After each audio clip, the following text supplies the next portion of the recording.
बिस्मिल्लाहिर्रहमानिर्रहीम। अस्सलाम वालेकुम। उर्दू मोरल स्टोरीज में आप सब दोस्तों को खुशामदीद।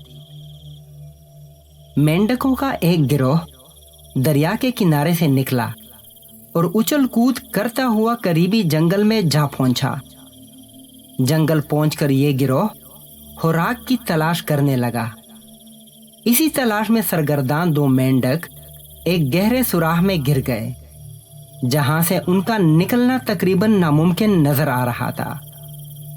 उनके ग्रुप के बाकी तमाम मेंढक सुराख के ऊपर खड़े होकर उन्हें देखने लगे और कहने लगे कि ये सुराख तो बहुत गहरा है। सुराख के ऊपर किनारे पर खड़े मेंढकों ने सुराख की गहराई से मायूस होकर अपने साथियों से कहा, आज तुम लोगों की किस्मत बहुत खराब है, इसीलिए तुम इतने गहरे सुराख में गिर गए हो जहां पर हम तुम्हारी कोई मदद नहीं कर सकते। इसलिए अब सब्र कर लो, क्योंकि यहां से जिंदा निकलना अब मुमकिन नहीं। नीचे मौजूद दोनों मेंढक ऊपर वाले मेंढकों की गुफ्तगू सुन नहीं पा रहे थे और बाहर निकलने के लिए बार बार छलांगे लगा रहे थे।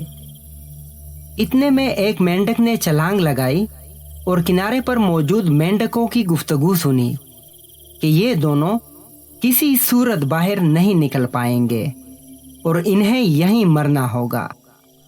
किनारे वाले मेंढकों की ये बात सुनकर छलांग लगाने वाले मेंढक की तमाम हिम्मत खत्म हो गई। उसका दिल फट गया और मौत उसे सामने नजर आने लगी। छलांग से वापस जमीन तक गिरते गिरते बेचारा खौफ से मर गया। ऊपर मौजूद तमाम मेंढकों ने उसकी मौत का दर्दनाक मंजर देखा और बोले, हम तो पहले ही कह रहे थे कि अब तुम दुनिया से जाने की तैयारी कर लो, मगर ये फिर भी छलांगे लगा लगा कर अपने आप को हलकान कर रहा था। पहले मेंढक की मौत को देखकर सुराख में मौजूद दूसरे मेंढक ने सुराख से निकलने के लिए भरपूर जद्दोजहद में कई छलांगे लगाईं। वो छलांगे लगाता और ऊपर वाले मेंढक उसे मना करते कि बस करो, अब कोई फायदा नहीं, तुमको यहीं आखिरी सांसें पूरी करनी पड़ेंगी। छलांगे लगाने वाले मेंढक को ऊपर वालों की कोई बात सुनाई नहीं दे रही थी। छलांगे लगाते लगाते वो मरे हुए मेंढक के ऊपर खड़ा हुआ और पूरी कुव्वत से छलांग लगाई, जिससे वो सुराख के किनारे तक पहुंच गया। उसने अपने हाथों से किनारे को पकड़ा और अपने आप को खींचकर सुराख से बाहर निकाल लिया। बाहर निकलकर वो खुशी खुशी खड़ा हुआ तो उसके दूसरे साथियों ने कहा, तुम्हें सुराख में हमारी आवाज सुनाई नहीं दे रही थी? हम तुम्हें बता रहे थे कि इस सुराख से निकलना नामुमकिन है।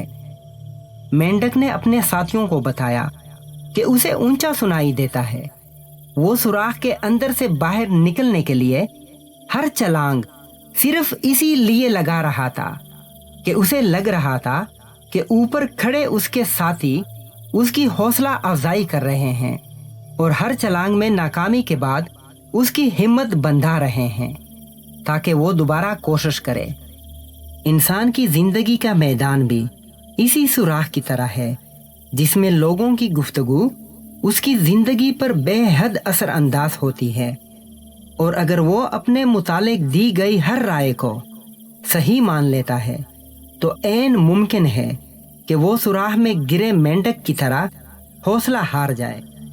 इसी तरह वो लोग जो दूसरों की हौसला शिकनी करते हैं, वो हिम्मत, कोशिश और मेहनत के उस रंग से नाआशना होते हैं जो नामुमकिन को मुमकिन कर देता है। अपने इर्द गिर्द मौजूद दोस्तों में सिर्फ उसी के साथ दोस्ती रखें जो हर मौका, हर कदम पर सिर्फ और सिर्फ आपकी हौसला अफजाई करे, और हर उस दोस्त से दूर हो जाएं जो हमेशा सिर्फ मायूसी की बातें करता हो या जो हमेशा आपकी हौसला शिकनी करता हो। इंशाअल्लाह जिंदगी के हर मोड़ पर कामयाबी आपके कदम चूमेगी।